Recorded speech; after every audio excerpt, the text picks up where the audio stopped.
Hello NEET 2027 aspirant जो भी 12th में है। सबसे पहले तो मुझे बताओ कैसे हो तुम लोग। तुम्हारी लाइफ में क्या चल रहा है मुझे जरूर बताना। I am reading your comments. I know पिछले कुछ दिन तुम्हारे लिए थोड़े से टफ रहे होंगे, थोड़ा सा मेंटली भी तुम्हारे लिए थोड़े टफ रहे होंगे। एंड हो सकता है तुम्हारा 11th भी उतना अच्छा ना रहा हो, या फिर तुमसे अभी तक फिजिक्स की न्यूमेरिकल्स नहीं बनते हो, केमिस्ट्री अभी तक समझ नहीं आई हो, ऑर्गेनिक जो 11th में पढ़ाई वो छूट गई हो, रह गई हो, 11th का बहुत बड़ा बैकलॉग हो सकता है, बायो अभी भी याद नहीं होती हो, बहुत सारी प्रॉब्लम्स हो सकती है ना। अब तुम 12th में जा रहे हो, थोड़ा सा 12th का प्रेशर भी होगा कि हाँ 12th में भी अच्छा करना है, थोड़ा सा बोर्ड्स भी है उसका भी थोड़ा सा ध्यान रखना है। एंड मोस्ट इंपॉर्टेंटली नीट 2027 है जिसमें तुम्हें 11th 12th रिवाइज करना है। सो यार बहुत सारी चीजें तुम्हारे दिमाग में चल रही होगी एंड तुम कभी कभी खुद से क्वेश्चन पूछते होगे, क्या मैं ये कर सकता हूँ, क्या मैं कर सकता हूँ, एक साल में मैं इतना सब कुछ कैसे हैंडल करूंगा। सो यार just sit down, take a deep breath, एक पेन और पेपर ले लो and just listen to me for the next 10-15 minutes, that's it. And yeah आज के इस वीडियो में हम बहुत सारी यूनिक चीजें डिस्कस करेंगे कि किस तरीके से तुम अपने 11th का बैकलॉग क्लियर करोगे, या फिर 11th को किस तरीके से 12th में रिवाइज करोगे, 12th में तुम्हें कैसे पढ़ना है, बिकॉज अब तुम 11th के वो स्टूडेंट नहीं हो, तुम 12th में हो, थोड़े से मैच्योर बनो। So this video is going to be one of the best video, because मैंने इसमें बहुत सारी चीजें ऐसी बताई है जो मैंने पहले कभी नहीं बताई। सो या लेट्स गेट इनटू इट कि किस तरीके से तुम अपना नीट 2027 क्रैक कर सकते हो जस्ट 1 ईयर में। And those who don't know me, I am doctor Deepak Sahu in your dream medical college that is AIIMS New Delhi. सबसे पहले हम समझते हैं कि हमारे पास कितना टाइम अवेलेबल है। ओके, तो what we have is June. अगर तुम जून से भी स्टार्ट करते हो, जून जुलाई अगस्त सितंबर अक्टूबर नवंबर दिसंबर, तो वी हैव दीज 7 मंथ्स। कितने? ये जो 7 महीने हैं वो तुम्हारा फेज 1 है। फेज 1 यानी कि कंप्लीशन फेज, यानी कि सिलेबस को तुम्हें कंप्लीट करना है। मैं ये नहीं कह रहा कि तुम सिलेबस को पूरा कंप्लीट करो, बट कोशिश करो कि दिसंबर तक मैक्सिमम सिलेबस कंप्लीट कर सको,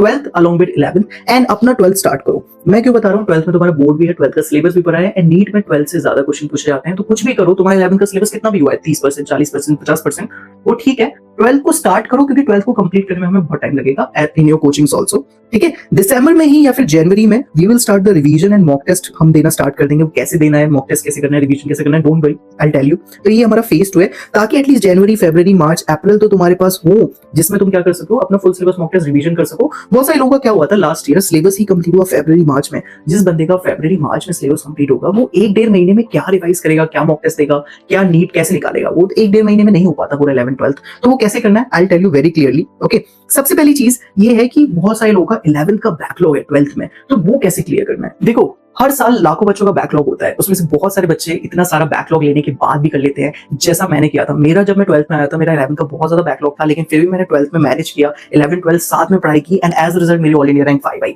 आप जो मैंने किया तुम्हें एग्जैक्टली वही फॉलो करना है, तुम्हारा बैकलॉग अच्छे से क्लियर हो जाएगा। हमेशा ध्यान रखना, बैकलॉग को जल्दीबाजी में क्लियर करने की कोशिश मत करना। मेरे को अपना बैकलॉग क्लियर करने में 4-5 महीने लग गए थे, लिटरली। ऐसा कभी एक दिन नहीं जाता था जब मैं 12th के साथ 11th नहीं पढ़ता था। एंड सेम चीज तुम्हें करनी है कि यस, सबसे पहले तुम क्या करोगे, सबसे पहले स्टेप में तुम अपनी बैकलॉग लिस्टिंग करोगे, यानी कि एक लिस्ट बनाओगे, एक पेन पेपर लोगे, उसमें लिखोगे कि इस बायोलॉजी में ये बैकलॉग है, केमिस्ट्री में ये चैप्टर्स है, फिजिक्स में ये चैप्टर। एग्जैक्टली तुम्हें पता होना चाहिए कि कौन सा चैप्टर कितना बैकलॉग, क्या 100% गायब है, क्या 50% कर लिया है, क्या 30% वो हो चुका है।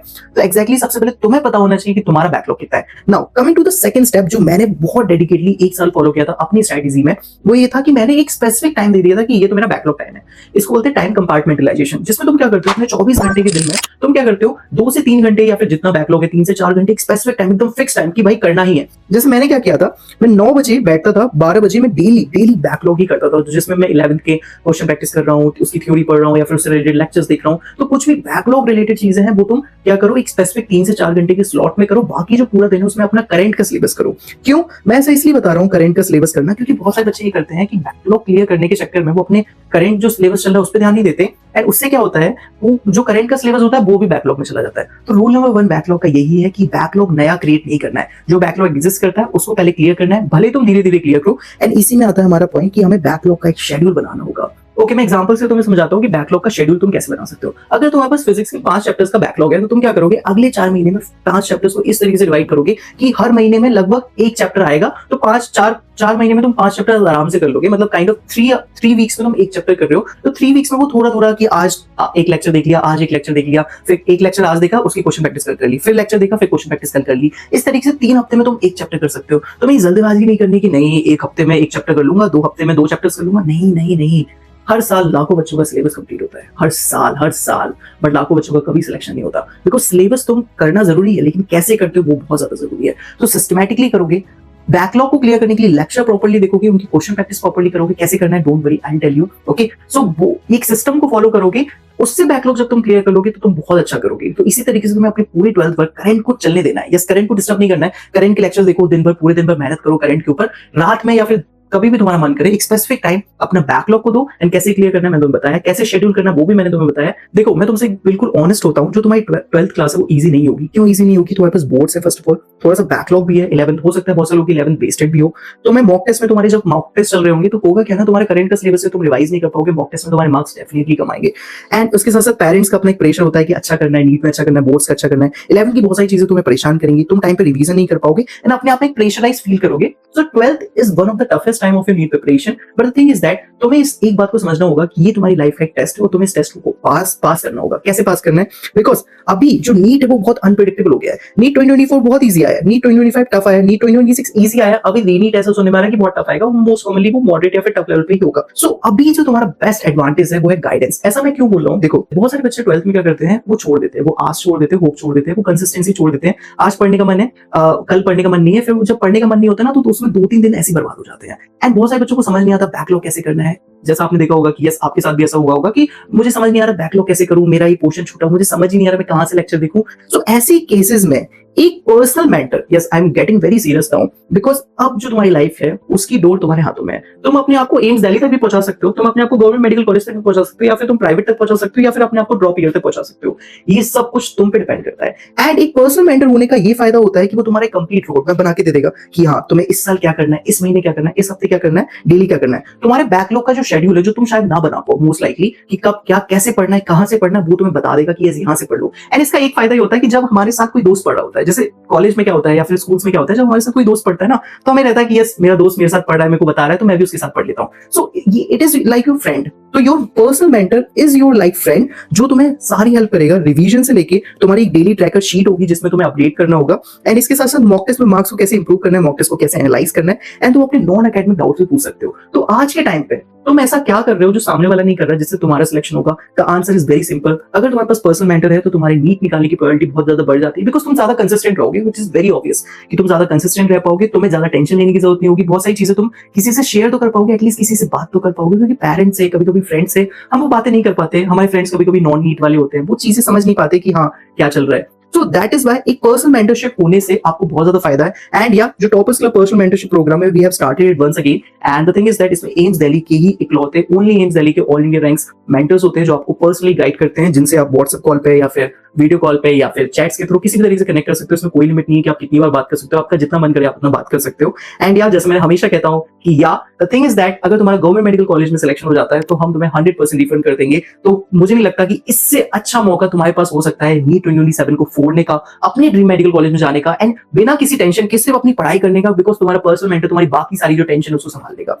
एंड इसके साथ अगर तुम्हारा सिलेक्शन नहीं भी होता है अनफॉर्चुनेटली, तो भी तुम्हें 50% रिफंड कर दिया जाएगा अगर तुम मेंटर की पूरी बात मान देते तो। So, या एक पर्सनल मेंटर होने से तुम्हारी प्रिपरेशन काफी इजी हो जाती है, बिकॉज तुम्हारा बहुत सारा टेंशन एक पर्सनल मेंटर तुम्हें सॉल्यूशन लाके दे देता है। एंड आप लोगों के लिए हमने कुछ स्पेशल बैचेस नीट 2027 के लिए लॉन्च किए हैं, तुम टॉपर्स क्लब की वेबसाइट पे जाके देख सकते हो, या फिर इस नंबर पे कांटेक्ट कर सकते हो अगर तुम्हें कोई भी डाउट्स वगैरह है मेंटरशिप के रिगार्डिंग। तो नाउ एक मैं तुम्हें ब्रह्मास्त्र बताता हूँ जो मैंने अपने 12th में फॉलो किया, एंड लिटरली ये इतना इतना इतना अच्छा है कि मैं तुम्हें बता नहीं सकता। एंड यार अब मैं बता रहा हूँ, basically the thing is that it is called the morning rule. ये रूल ये कहता है कि क्या करना है तुम्हें 12 बजे से पहले अपनी बायोलॉजी का जो कुछ भी है, चाहे वो लेक्चर्स है, एनसीईआरटी, क्वेश्चन प्रैक्टिस, बायोलॉजी का तुम्हारा कुछ भी है, चाहे वो बैकलॉग ही क्यों ना, वो लेक्चर्स, क्वेश्चन प्रैक्टिस, एनसीईआरटी, सब कुछ बायोलॉजी का तुम 12 बजे के पहले कर लो। यानी कि तुम्हें मॉर्निंग में 3 से 4 घंटे पढ़ना होगा, जिसमें तुम अपनी बायोलॉजी का आराम से कंप्लीट कर लोगे। एंड उससे क्या होगा, तुम्हारा पूरा दिन बच जाएगा फिजिक्स एंड केमिस्ट्री के लिए। मॉर्निंग रूल लगाने से तुम्हें ये फायदा है कि बायोलॉजी तुमने मॉर्निंग में कर ली जो कुछ भी करना था, तो पूरा दिन बड़ा दिखाई देने लगता है। अब तुम्हें पूरे दिन भर में बायो की बिल्कुल टेंशन लेने की जरूरत नहीं, तुम अपना आराम से फिजिक्स के लेक्चर देखो, उसके क्वेश्चन प्रैक्टिस करो, केमिस्ट्री के लेक्चर देखो, उसके क्वेश्चन प्रैक्टिस करो, अपने एक्स्ट्रा क्वेश्चन प्रैक्टिस करो, मॉक टेस्ट वगैरह लगाओ, तो काइंड ऑफ तुम्हें दिन थोड़ा बड़ा दिखाई देने लगता है। लेकिन अगर तुम सपोज बायोलॉजी को भी दिन में पढ़ रहे हो, फिर फिजिक्स केमिस्ट्री पढ़ रहे हो, तो दिन तुम्हें ऐसा लगेगा कि आज तो बहुत जल्दी खत्म हो गया, 24 घंटे तो बहुत कम पड़ रहे हैं मेरे लिए। तो मॉर्निंग रूल डेफिनेटली ट्राई करना है, मेरे को बताना कि कैसा है। Okay now coming to 11th backlog की करना कैसे। मतलब सब बोलते हैं कि भाई बैकलॉग के लिए पढ़ो पढ़ो पढ़ो, पढ़ के कंप्लीट कर लो, लेकिन कोई ये भी तो पता है कि करना कैसे है, क्या चीज फॉलो करनी, क्या देखना है, क्या नहीं देखना है। लेट मी वेरी क्लियर, देखो बायोलॉजी में डिटेल लेक्चर जाने का कोई मतलब नहीं है, बिकॉज वन शॉट और बायोलॉजी के डिटेल लेक्चर एक ही होते हैं। एट द एंड में एनसीईआरटी को ही बार बार पढ़ना है। सो वन शॉट लेक्चर्स देखो बायोलॉजी के, बहुत सारे चैनल्स पे जैसे संकल्प जो चैनल है उनमें सर के बहुत अच्छे वन शॉट डले हुए हैं, डेफिनेटली कंपटीशन वाला पे बहुत अच्छे विपिन सर के वन शॉट्स डले हुए हैं, डिटेल लेक्चर्स भी डले हुए हैं। सो बेसिकली यूट्यूब पे बहुत अच्छे चैनल से बहुत अच्छे वन शॉट्स डले हुए हैं, तो वहां से कंप्लीट कर सकते हो फ्री ऑफ कॉस्ट, कोई तुम्हें पैसा देंगे जो नहीं। तो वन शॉट देखो, उसके एनसीईआरटी पढ़ो, एनसीईआरटी बेस्ड क्वेश्चन प्रैक्टिस करो and then after next chapter चले जाओ। तो बस ये पैटर्न फॉलो करना है एंड इस तरीके से जब तुम अपना बैकलॉग क्लियर करोगे ना तो तुम बाकी स्टूडेंट से काफी अच्छा करोगे। अब आप में से कुछ लोग मेरे बोलेंगे कि भैया क्या हमें बायो के प्रीवियस ईयर क्वेश्चन लगाने हैं, लेकिन तुम एज अ रिवीजन की तरह लगाओ, अभी मत लगाओ। बेसिकली अभी जब तुम बैकलॉग क्लियर कर रहे हो तो सिर्फ अपना वन शॉट देखो, एनसीईआरटी करो, एनसीईआरटी बेस्ड क्वेश्चन करो, जहां से भी कर सकते हो, मॉड्यूल, एप्स, बुक्स जो भी है तुम्हारे पास रिसोर्स, एंड देन आफ्टर तुम नेक्स्ट चैप्टर स्टार्ट कर लो। बेसिकली प्रीवियस ईयर क्वेश्चन को तुम एज अ रिवीजन लगा दो। नाउ कमिंग टू फिजिक्स, तो फिजिक्स के बैकलॉग के लिए तुम्हें क्या करना है, मंथली डिवाइड करना है। कैसे डिवाइड करना है? फॉर एग्जांपल जैसे मैंने बोला कि जून में तुमने ग्रेविटेशन कर लिया। अब फॉर एग्जांपल मैं एग्जांपल बता रहा हूं कि एक बच्चा है जिसका ग्रेविटेशन, थर्मो, ऑसिलेशन वेव, मतलब बेसिकली जो लास्ट वाला पोर्शन है वो बेसिकली छूटा हुआ है, तो वो क्या करेगा, जून में ग्रेविटेशन कर लेगा, जुलाई में वो थर्मोडायनेमिक्स कर लेगा, केटीजी कर लेगा, देन अगस्त सितंबर में वो ऑसिलेशन वेव कर सकता है। तो इस तरीके से तुम्हें क्या करना है, 3 हफ्ते 4 हफ्ते डिपेंडिंग ऑन द चैप्टर, वो चैप्टर कितना बड़ा है उसको देना है।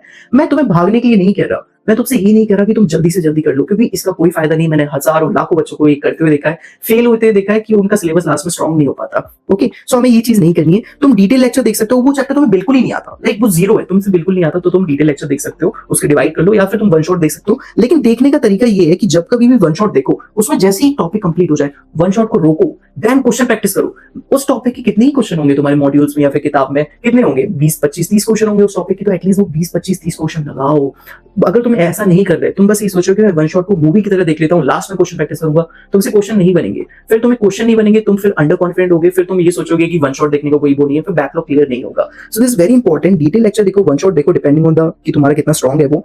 क्वेश्चन प्रैक्टिस हमेशा टॉपिक वाइज करो, फिर लास्ट में तुम वन चैप्टर वाइज टेस्ट या फिर टेस्ट वगैरह दे सकते हो। एंड आप में से बहुत सारे लोगों की मुझे कंप्लेंट्स आ रही थी कि भैया मेरे से न्यूमेरिकल नहीं बनते, फिजिक्स के मेरे से न्यूमेरिकल नहीं बनते। सो तुम एक काम करना, हर किताब के अंदर सॉल्व एग्जांपल्स होते हैं, जैसे एससी वर्मा के अंदर सॉल्व एग्जांपल है, डीसी पांडे के अंदर सॉल्व एग्जांपल्स होते हैं, एनसीईआरटी में सॉल्व एग्जांपल्स होते हैं। सॉल्व एग्जांपल को देखो कि बंदे ने कैसे फॉर्मूला पुट किया है, कैसे फॉर्मूला सोचा है, कैसे वैल्यूज निकाली है, कैसे कन्वर्जन किया है। सॉल्व एग्जांपल को देखो, फिर लेवल 1 के क्वेश्चन ट्राई करो, फिर लेवल 2, फिर लेवल 3, मतलब धीरे धीरे पहले फॉर्मूला बेस लगा लो, फिर थोड़े से कॉम्प्लिकेटेड, फिर थोड़े से एडवांस क्वेश्चन लगाओ, तो धीरे धीरे अपना लेवल बढ़ाओ। बट सबसे पहले सॉल्व एग्जांपल देखो। तो न्यूमेरिकल्स में करना आ गया। देखो मैं तुमसे बोल रहा हूँ, अगर तुम कोशिश नहीं करोगे तो तुम नहीं बदलने वाले।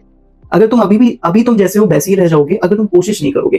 कोशिश करोगे, मैं ये बोलता हूं कि अगर तुम चांद तक जाना चाहते हो, so the thing is that चांद तक जाने के लिए अगर तुम कोशिश कर रहे हो, भले तुम लास्ट में चांद तक नहीं पहुंचो, लेकिन तुम कहीं ना कहीं तो पहुंचोगे। तुम जहां हो वहां तो नहीं रहोगे। सो इट्स वेरी इंपॉर्टेंट कि कहीं ना कहीं तक तो पहुंचोगे अगर कोशिश कर रहे हो, जीरो पे तो नहीं रहोगे। सो या प्रॉमिस मी कि तुम कुछ ना कुछ तो एफर्ट डालोगे अपनी प्रिपरेशन करने के लिए, बिकॉज मैं यहाँ पे बैठा हूँ तुम्हारे लिए इतनी मेहनत कर रहा हूँ। सो आई रियली वांट कि तुम भी कुछ अपने साइड से एफर्ट डालो अपनी लाइफ बदलने के लिए। मेरी लाइफ ऑलरेडी अच्छी है। Okay, now coming to one of the most diverse subject of all time and that is chemistry. Definitely so chemistry में फिजिकल है, इनऑर्गेनिक, ऑर्गेनिक है। पैटर्न बहुत सिंपल है, तुम्हें वन शॉट देखना है। यस, केमिस्ट्री का वन शॉट चल जाता है। तुम्हें एनसीईआरटी पढ़नी है। क्यों एनसीईआरटी पढ़नी है मैं तो बता दूं। एनसीईआरटी का एक एक इंडेक्स क्वेश्चन लगाना है, एंड एक्सरसाइज के पूरे क्वेश्चन लगाने, बिकॉज जो तुम्हारा नीट 2026 का उसमें ये वाला एग्जांपल देखो, ये जो क्वेश्चन है थर्मोडायनेमिक्स का, ये उनका थर्मोडायनेमिक्स की एंड एक्सरसाइज के क्वेश्चन नंबर 19 से लिया गया है। एंड दूसरी तरफ ये वाला एग्जांपल देखो, ये जो क्वेश्चन है वो किसी और पुराने साल का नहीं है, ये नीट 2026 का क्वेश्चन है, जिसमें कॉपर सल्फेट का वो कॉपर डिपोजिशन की बात करें। ये इलेक्ट्रोकेमिस्ट्री का क्वेश्चन है, एंड ये एज इट इज क्वेश्चन इंटेक्स से लिया गया है केमिस्ट्री के एनसीईआरटी का। तो फिजिकल, इनऑर्गेनिक, ऑर्गेनिक, इसमें तुम्हारा सबसे प्राइम सोर्स है एनसीईआरटी, बिकॉज एनसीईआरटी से केमिस्ट्री का 180 में 180 पेपर आता है। लेकिन बहुत सारे बच्चे फिजिकल के एनसीईआरटी पढ़ते ही नहीं है। वो पता नहीं इतनी सारी किताबें लगा लेंगे, इतनी कॉम्प्लिकेटेड क्वेश्चन लगा लेंगे, लेकिन एनसीईआरटी के क्वेश्चन नहीं लगाएंगे जो आते हैं, जो डिट्टो आते हैं। सो तुम्हें लेक्चर देखना है, एनसीईआरटी बहुत अच्छे से पढ़ना है, एंड तुम मॉड्यूल से या फिर कहीं से भी फिर एनसीईआरटी बेस्ड क्वेश्चंस वगैरह लगा सकते हो। प्रीवियस क्वेश्चन को मैं एज अ रिवीजन लगाता था, तो मैंने अपनी पूरी प्रिपरेशन में क्या किया, जब भी मुझे किसी चैप्टर को रिवाइज करना था, मैं उस चैप्टर के प्रीवियस क्वेश्चन लगा लेता था। बिकॉज ड्यूरिंग जब भी वो चैप्टर चल रहा होता है, इतना हमारे पास टाइम नहीं होता कि हम एनसीईआरटी भी पढ़ लें, मॉड्यूल भी लगा लें। इतनी सारी चीजें प्रैक्टिकली पॉसिबल नहीं। मतलब टीचर और बाकी के यूट्यूबर्स को बोल देते हैं कि हाँ